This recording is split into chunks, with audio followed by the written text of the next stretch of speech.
Hello, hello, Aquarius Collective, Sun, Moon, and Rising. Ako po si James. Kamusta po kayong lahat? And welcome po sa James Tarot PH. Diretso na po tayo sa inyong weekly reading for May 12 to 18. Tulad po nakagawian Aquarius, ha, kunin mo lang yung maka-resonate ka and leave the rest. Yung pong ibang impormasyon ay para po sa ibang Aquarius yun. Kaya talasan mo ang intuition mo this time para makuha mo yung akmang message sa kaloob sa'yo ng spirit guides mo sa ating reading for today. Thank you po again for all of your donations. Saka po sa mga hindi nag-i-skip ng ads, maraming salamat po sa iyong generosity and kindness sa ating channel. Okay? So Aquarius, ano naghihintay sa inyong yung May 12 to 18? Inhale and exhale. At the center of your reading, you have the Two of Cups. In the area of what you want, you have the Six of Cups.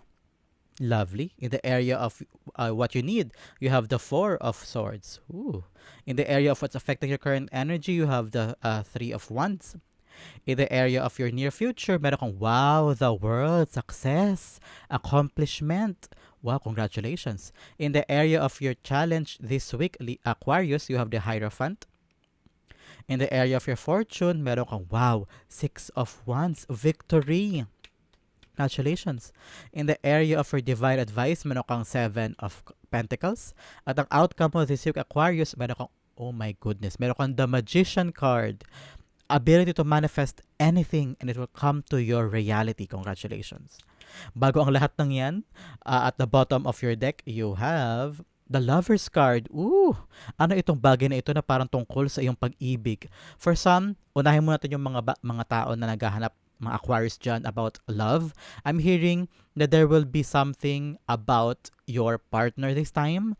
Na parang this time around, you have to have a open communication with them. Parang kasi ngayon, meron kayo sigurong gusot o kaya di pagkakaunawaan. O ngayon parang sinasabi ng spirit guides mo na i-build mo daw yung communication para ma-save o para mas tumibay ang relasyon nyo. For other Aquarius, I'm seeing here na there will be, sa mga Aquarius single natin dyan, there will be someone coming to your life this time. And nasa sa'yo yung option to accept this person or not. I'm seeing a soulmate connection here, especially with the two of Cups. So, this is a person na talagang pangmatagalan at seryosohan. So, congratulations. Pero nasa sa'yo pa rin yung desisyon, Aquarius, kung tatanggapin mo ba yung taong ito o hindi. For others na Aquarius na may mga partner na dyan, parang tinatawag ka talaga ng iyong spirit guides to really build that connection stronger than before. Kailangan nyo daw mag-usap. Kailangan nyo daw i-patch up yung mga problems na nag-arise pero ini-ignore lang. Ngayon parang kailangan talaga pag-usapan yung ayusin yung gusot at mas palakasin at patatagin ng inyong relasyon. For some, na hindi naman relasyon at love life ang concern sa ating reading, may meaning din itong mga cards na to for you, especially those na naghahanap ng trabaho o kaperahan. I'm seeing lovers is all about your choices, Aquarius. Ano ba yung mga pinipili mo sa buhay mo? Because lovers all about choice na career path, choice na trabaho, negosyo, ganyan, o passion project. Ito yung mga bagay na pinili mo. Because you know, nandito yung puso mo. Ito yung tinatawag ang damdamin mo before. Kaya ito yung mga pinili mo. So I'm seeing now, parang ano ba yung mga problema sa mga bagay na pinipili mo and make sure na paninindigan mo yan. Ayusin daw ang gusot, especially na very prominent dito yung clouds. Na parang maraming malabo sa mga choices mo this time. Mga hindi ka sure, hindi sigurado, hindi ma-confirm, o kaya parang daming mixed signals from your boss or from your workmates o sa mga ka-business partner mo, ganyan-ganyan. So parang there will be a truth coming out from this because of the sun, yung presence ng sun dito, na parang meron daw malalantad na katotohanan sa mga kaguluhan na ito, and just have to accept the truth and work from there, ganyan. So that is something very profound in your life this time, Aquarius. Start na tayo sa yung reading. Ito may background mo lang. Ito yung energy in your background, lingering. So something na hindi sigurado, hindi malinaw, ang magiging malinaw this time, and you will get the truth out of this, and dun ka a-action. Okay, Aquarius? So at the center, you have the Two of Cups. Two of Cups, all about that soul connection. Pwedeng sa love life ito, so for those na single talaga, like I said kanina, makakamit ka ng someone talagang, alam mo yun, swak na swak kayo, nagkakaintindihan kayo, pasok ka sa standard niya at pasok ka rin pasok din siya sa standard mo, ganyan. A very, very soul connection. For some, I'm seeing contracts here. Meron kang piniling trabaho, meron kang piniling endeavor, pwedeng nag-apply ka abroad with this choice. Ngayon, nakikita ko yung contract darating na. This is like you aligning with your soul's purpose. Kung ano yung gusto ipagawa sa iyo ng spirit guides mo above yun din gagawin mo sa lupa. And I'm hearing na talagang ito ay nakadestined for you. This is you achieving things na talaga nakatadhana mong makuha, nakatadhana mong gawin. So kung ano man ang piliin mo this time, kung ano man itong mga bagay na choice mo in your life, I'm seeing that you will get a beautiful fruit from this. From someone there na parang client-based ang trabaho o tungkol sa mga client-client, mga komisyon, mga kota-kota. I'm seeing talaga makakuha mo yung matamis na oo from a client na parang pinipilit mo siyang bentahan. Hindi naman pinipilit, pero pinag-sumikapan mo siyang bentahan ng property o kaya ng life plan o kaya kahit ano. Okay, kahit ano. Parang nakikita ko dito na mabilis kang makakatanggap ng oo. Mapapersuade mo sila into accepting what's you're gonna offer to them. So ngayon may paglago dun sa mga bagay na agreement-based, mga negotiation, contracts, ganyan. So make sure this time around, show your best effort, Aquarius. Ipakita mo yung best appearance mo, yung lahat ng maganda mong sasabihin kung paano mo siya mapapa-oo. And I'm hearing talaga yung magandang balik ay sa'yo. This is like you getting the best end of this negotiation. So congratulations. The Two of Cups being clarified by the Ten of Swords. Yes, tapos na ang hardship. Tapos na ang paghihirap na gawin o buuin ang isang bagay para mapa-oo lang yung ibang tao, para makuha mo yung kontrata, para makuha mo yung job offer, yung parang yes, yun na to, Aquarius, binibigay ko na sa'yo. So, tapos na yung paghihirap sa bagay na yun, yung pagkatsaga, pagkalugmok o pagkapagod sa bagay na yan, you will get the beautiful yes card, the beautiful papers, pipirmahan mo na lang ganyan. So, congratulations. Ang ganda nito kasi lingering si victory here. So, congratulations, Aquarius. In the area of what you want, you have the Six of Cups. Six of Cups is telling you, parang merong parte sa'yo na nagalingering from something in the past. May mga gusto ka bang balikan sa past mo? Past lover ba ito na bumabalik-balik sa life mo and you're gonna realize na siya ba yung para sa akin? End na ba of searching? Babalik na ba ulit ako sa dati kong karelasyon, ganyan? For someone, hindi to sa lahat for someone, I'm hearing na you're gonna leave the past behind. You're ready, and you chose something now. Meron kang pinili ngayon na talagang ito yung magbibigay sa'yo na mas masaganang buhay. Pero parang bumabalik pa rin sa'yo yung nostalgia o yung parang ano tawag dito, yung bittersweet emotion. Yung parang malungkot ka kasi aalis ka na pero masaya ka rin at the same time kasi finished na or may ending na, ganon. So ngayon parang bittersweet yung emotion mo. Parang tinatanaw mo yung past with so much pain and sorrow pero meron ding paggaan at the same time. Very contradicting, very polar ends yung emotion mo at the same time when you visit the past, when you visit the past people o yung mga past na experiences mo na parehong masakit at masaya. Ngayon kasi para I'm hearing talaga you're gonna move on. Closing a cycle from the past. Ngayon, handa ka ng umabante, moving forward. Pero meron pa rin ganun parang may pull sa puso na parang, ay, wow, I'm now ready to move on, ready to move forward. Pero parang, ay, may iwanan ako. Meron mga parte na sa buhay mo na hindi mo na kayang bitbitin moving forward. The Six of Cups being clarified by the Eight of Wands, yes. Focus ka na moving forward. Focus ka na sa mga good news, good things, better things, bigger things kaysa noon. Masakit man na iwan at umalis, pero alam mo, ito yung dapat mong piliin kasi talagang nire-redirect ka ni God on the right direction. At alam ko nararamdaman mo na yun yung pupuntahan mo at yun yung talagang tahak sa'yo ni God this time. Ramdam mo yan malalaman mo yan kapag pilit kang hinihila ni God away from something.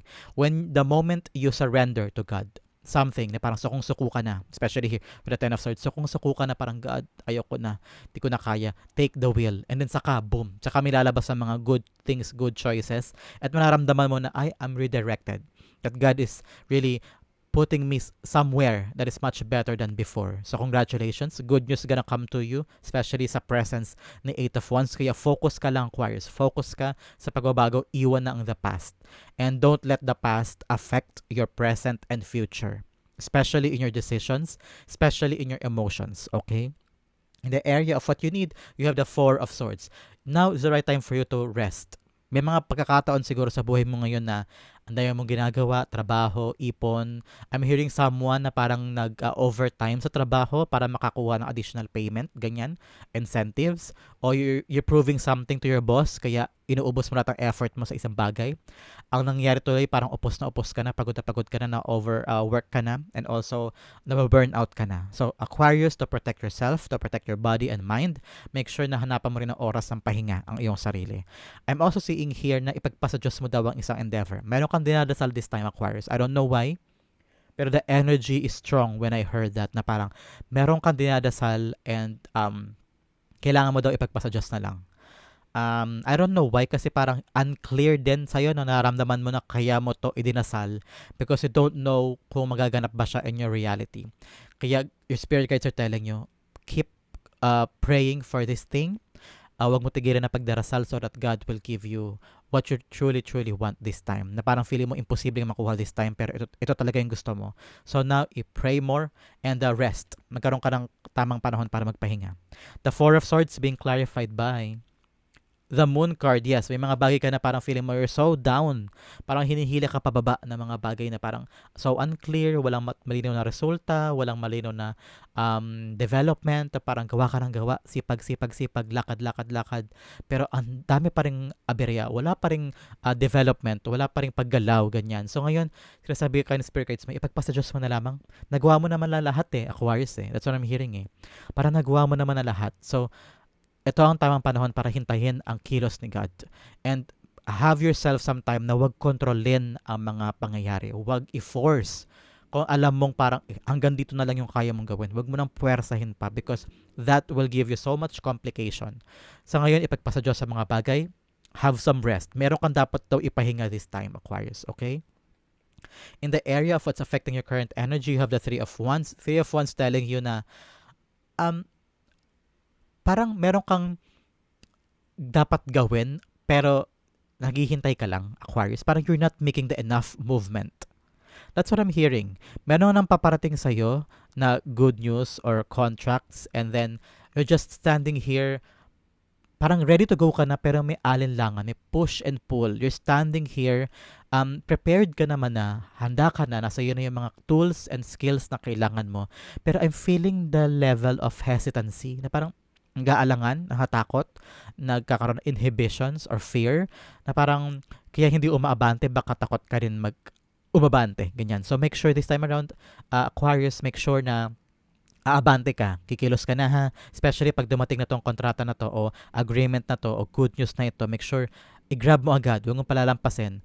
Because I'm hearing baka may nag-arise na certain issue sa family mo o sa friends mo o sa work mo na parang, okay, baka hindi ka makaalis, baka hindi mo to matanggap because halimbawa yung anak mo may iwanan mo o baka biglang may nagkasakit sa family kaya parang hirap na hirap ka mag-decide, ganyan. So, parang may mag-arise na malaking factor. Kaya parang nandito ka ulit sa waiting mode na parang, okay, ano gagawin ko? Hihintayin ko ba to? O go na ako? Ganyan. So, I'm hearing this is something big, Aquarius. This is a big contract, a big offer na darating sa life mo. Kaya yakapin mo to agad. This is a soul contract ito This is something na divinely orchestrated, divinely given to you. Kaya wag mong palampasin.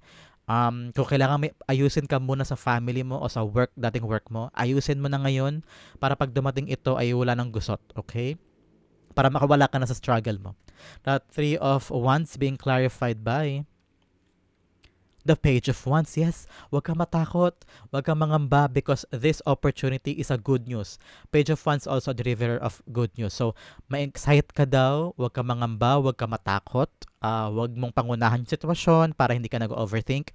Embrace this new endeavor with such excitement saka enthusiasm. Huwag mo isipin na problema ito, huwag mo isipin na ang dami magiging aberya. No. Always be optimistic and embrace this thing because this thing will change something in your life. Makakawala ka na sa struggle na ito, okay? Especially in your future, ang ganda, pag ito ginawa mo at hindi ka natakot at inilaban mo ito, ang ganda na future mo. You have the World card, success, completion, accomplishment. Meron kang matatapos this time. Meron ka ng parang i-close na chapter sa buhay mo. Parang, okay, tapos na to. New chapter na ng buhay ko. Parang, you're now starting a brand new portal sa buhay. So, yakapin ang dapat yakapin. Simulan ang dapat simulan. Huwag matakot. Ipahinga yung mga bagay na dapat ipahinga. Kalimutan ang dapat kalimutan.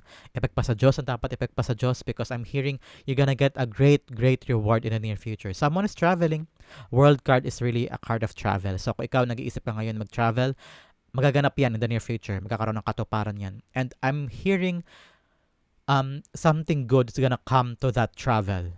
Pwedeng bakasyon ito o kaya travel abroad na trabaho-based. Pero meron daw magandang balita naghihintay sa'yo dyan. Kaya yakapin mo ito. I'm hearing you're gonna meet someone there kung naghahanap ka ng love life. Sa bakasyon na ito o sa travel na ito, mamimit mo yung someone. Or your purpose. I'm hearing na parang after this travel, you will get clarity on your purpose, on what you're gonna do for the next 3 years to the next 5 years. So, parang soul searching ito eh. And you're gonna realize a lot of things on this travel. Kaya gawin mo ito. But for some, I'm hearing meron ka makukuhang success from something. Pwedeng endeavor mo ito. Parang you're landing on a job na magiging okay ang lahat, na parang walang struggle, walang masyadong adjustment, mabait ang boss, mabait ang mga coworkers, magaan ang trabaho, magagamay mo agad yung lalandingan mo na trabaho. So congratulations. The world cards being clarified by the Ace of Wands. Wow. Yes. Like I said kanina, bagong simula, bagong buhay. You're landing on a new job that's gonna require you to take on new adventures, new things. Parang yung dating ginagawa mo, hindi na uubra yun, Aquarius. Kaya kailangan sa approach mo sa bagong trabaho na ito o bagong endeavor, kailangan bago yung atake, bagong strategy. Kasi parang old ways will not give you new product. Okay? Kaya bagong atake, bagong paraan, new ideas. So that makip mo makip mo itong success moving forward, maging consistent ka, okay? I'm hearing talaga may pagbabago sa'yo. Mayroong lilipat ng bahay, lilipat ng lugar, lilipat ng bansa, a better job or better house na mas higit pa sa iiwanan mo. So congratulations. In the area of your challenge this week, Aquarius, is the Hierophant. I'm hearing challenge sa'yo yung i-keep yung promises mo. I don't know why. Because the Hierophant is also a card of values, wisdom, your ugali, ganyan yung mga pinanghahawakan mo sa buhay, yung iyong na filosofiya mo. And ngayon parang require ka ng spirit guides mo na panghawakan mo daw yung mga filosofiya na yan, panghawakan mo daw yung mga values mo, yung mga ugali mo, yung mga pinapaniwalaan mo sa buhay na hindi mabali-bali. Because something in your life will test those wisdom, will test your values. Kaya stick to your core, kung ano yung kinalakihan mo, kung ano yung pinag-aralan mo, kung ano yung paniniwala mo simula noon pa, ipanindigan mo daw yan. Because that will give you the strength to continue in life. Because people were gonna test talaga. Halimbawa ito hindi ka umiinom. Napangako mo na sa sarili mo na hindi ka umiinom kasi halimbawa yung tatay mo mangiinom dati at talaga naman nagkasakit siya halimbawa with sobrang pag-iinom. Kaya ikaw nangako ka before na hindi ka na iinom sa buhay mo. And then you're gonna land a job or a certain group or a certain community na paiinumin ka. Parang, inom ka naman Aquarius. Di ka nainom hindi ka sumasama sa amin sa inuman. And then ikaw humihindi ka pero nadadala ka ng peer pressure and then iinom ka bigla. So ngayon, example lang yun to give you a very, very clear message mula sa sinasabi ko kanina na parang kung ano yung paniniwala mo, kung ano yung batas mo sa sarili mo at values mo, panindigan mo daw yun because that will make you stand out and be unique from other people. And talaga may paninindigan kayo. So stick to that. Okay, Aquarius, stick to your values, stick to your progressive ideals of life. Okay? For others, I'm seeing here na parang for other Aquarius ito na parang nahihirapan kang gawin isang bagay because ayaw mo makahon sa isang tradisyon. Kasi parang ito lang yung right way of doing things. And ikaw, hindi yung gusto kong gawin eh. You want to take things on a different level, on a different perspective, on a different paraan. Ayaw mong magpakahon, magpasakal sa traditional na paraan. Pero ito yung challenge sa'yo. You're gonna keep things original or you're gonna go on a different level or a different way. So ngayon parang challenge sa'yo ngayon yan. Kaya kailangan kong pag-isipan kung tataliwas ba ako sa natural na ginagawa ng iba o i-keep ko yun. So this is really a battle of principles and values sa buhay mo this time. The Hierophant is being clarified by the Empress card. Yes, I'm really talaga ito about self-love and self-care. Because the Empress card is really about you full of love yourself, embodying the beauty and art. So ngayon parang ikaw, tanongin mo rin sarili mo Aquarius, Is it worth it na i-give up yung paniniwala ko for something else? Worth it ba na isuko ko yung mga bagay na pinangahawakan ko para lang makuha ko yung mga bagay na minimithi ko from other people o para i-please lang sila? Ngayon yun yung mga questions na dapat mong lagpasan in the area of your challenge, Aquarius. Okay? In the area of your fortune, you have the Six of Wands. This is victory. You have the victory card here. Meron kang mapagtatagumpayan ngayon. Kung anong po yung endeavor, trabaho ko, tumaya ka ba? Tumaya ka na sa loto this time, Aquarius. I'm hearing that people are gonna applaud you. Bibilib sila sa'yo kasi nagawa mo. Meron kang mapapanalunan o kaya meron kang task and then ang tagal-tagal tong ginagawa. And people are looking at you. Kaya ni Aquarius yan. Magagawa kaya ni Aquarius yan. And then bam! Magagawa mo siya. Makuha mo yung good result. And yung mga tao sa paligid mo, talagang hindi sila makapaniwala that you did this. Na you did it. Okay? So, congratulations because this is something na talaga namang pinaghirapan mo. I'm hearing na parang ang tagal mo itong ni-research, ang tagal mo itong binuo, kinompile, ang tagal mo ring pinagtanong-tanungan, and now the good result and the good product and talagang minimithi mo inandito. Congratulations. The Six of Wands being clarified by the Knight of Wands. Yes. Dahil hindi ka sumuko, dahil nilaban mo ito, talagang nobody in your surroundings na talagang tumataas ang kilay o hinaharangan ka sa pag-abot ng mga gusto mo, hindi mo pinakinggan yun, you continue fighting, working, and laban so good. Kaya nakita ko yung bunga ito ng paghihirap mo. Congratulations. In the area for divine advice, you have the Seven of Pentacles. Seven of Pentacles is telling you to have patience on the things that you are waiting for, Aquarius. Very profound. The message sa'yo ng spirit guides mo. Maghintay ka lang, magtyaga ka, huwag mong sukuan agad. Kung hindi mo nakikita ngayon yung development o walang pag-andar, hindi yan nangangahulugan na walang nangyayari. Siguro sa mata hindi mo nakikita, pero sa underneath it all, merong growth yan. Merong pinapatunguhan yan. Kaya tyaga lang, hintayin, huwag mawala ng pag-asa. Okay? Especially kung talaga ito pinili mo ito eh. Choice mo ito eh. Mahal mo ito, kaya ito ang pinili mo. Kaya pagtyagaan, hintayin ang magandang balita. Okay? Aquarius, the Seven of Pentacles being clarified by the Two of Wands. Yes. Ngayon, magkaroon ka talaga ng clear vision. Tinamang pinangahawakan niya yung globo na yun sa kamay niya. At yung globo na yun, nandun lahat ng aspirations, visions niya of the future. At pinangahawakan niya yun. At nakita niya yung promise of a good result. Kaya ganun ka rin dapat. Pagkatiwalaan mo yung plano mo at yung mga ginawa mong hakbang to get the good result. And I'm hearing patience is a virtue. And you just have to make that as a mantra na parang, okay, hintayin ko to. Kasi ganito to ka worth it para sa akin. Okay? Ang yung outcome na napakaganda pag-usapan natin later. But first, let's have additional messages from the Divine. Unang-una with your money oracle.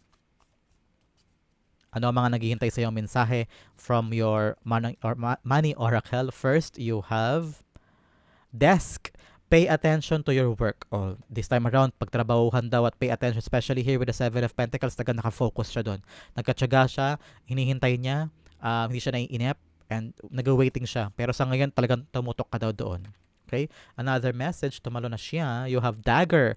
Fear, worries, tense situation. Like I've said here, may mga takot ka, may mga alalahanin, may mga tense moments sa life mo, pero nandiyan na yung blessing, kaya yakapin mo, huwag ka daw matakot. Okay? Especially here with the Page of Wands, card of excitement and enthusiasm. Kaya huwag ka daw matakot. Okay?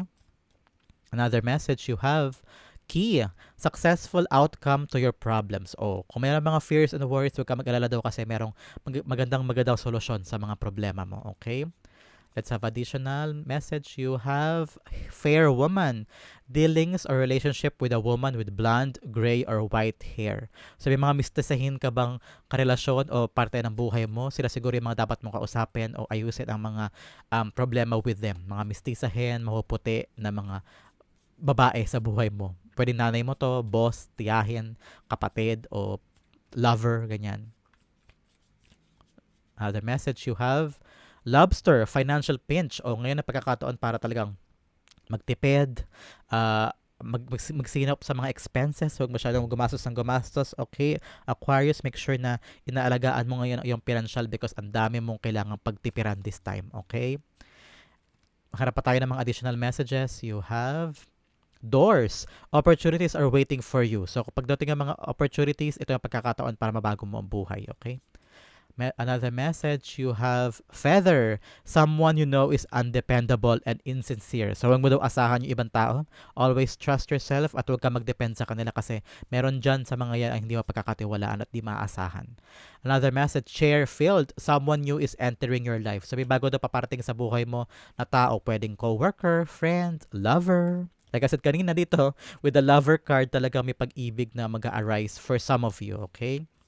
Another message you have, Beetle, good fortune. Wow, you will have good fortune this time. And then we have Valley, deep personal strength and peace that assures success. Ooh, napakaganda. Peace, deep personal peace. Like I said here sa Four of Swords, minsan kailangan mo rin magpahinga. And darating talaga sa'yo ang success kapag karapat-dapat sa'yo, okay? Aquarius, itong area na kailangan pag-focus on this whole week, you have guilt.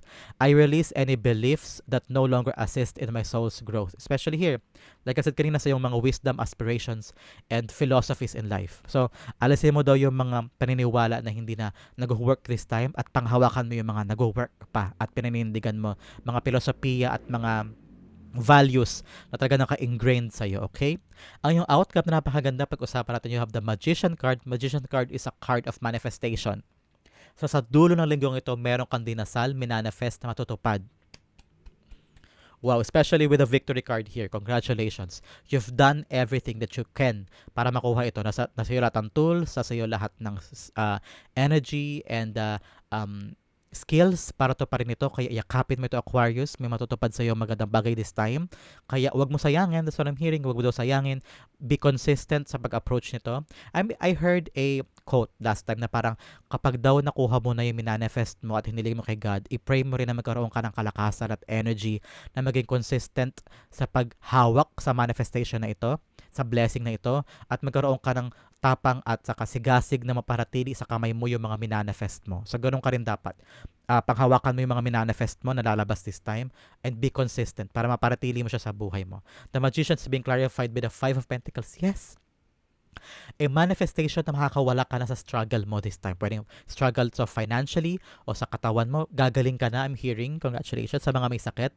O kaya ngayon magkakaroon ka na ng strength to move forward and build something new. At ngayon, makakawala ka na sa hirap at pagod at pagdurusa. Congratulations. Kaya importante sa iyo, Aquarius, ang pag-aksyon kasi hindi mo ito makukuha kung hindi mo aksyonan. Kaya pag dumating ang manifestation, aksyonan, angkinin, alagaan, payabungin para maging consistent sa life mo at hindi na mawala sa iyo yung blessing na yan. Okay, Aquarius? That is your May 12 to 18 reading. Sa po kayo nakarelate, sa po kayo nakaresonate, comment down below and I'll be reading your messages. Thank you again for watching. This has been James, for James Tarot PH. God bless everybody.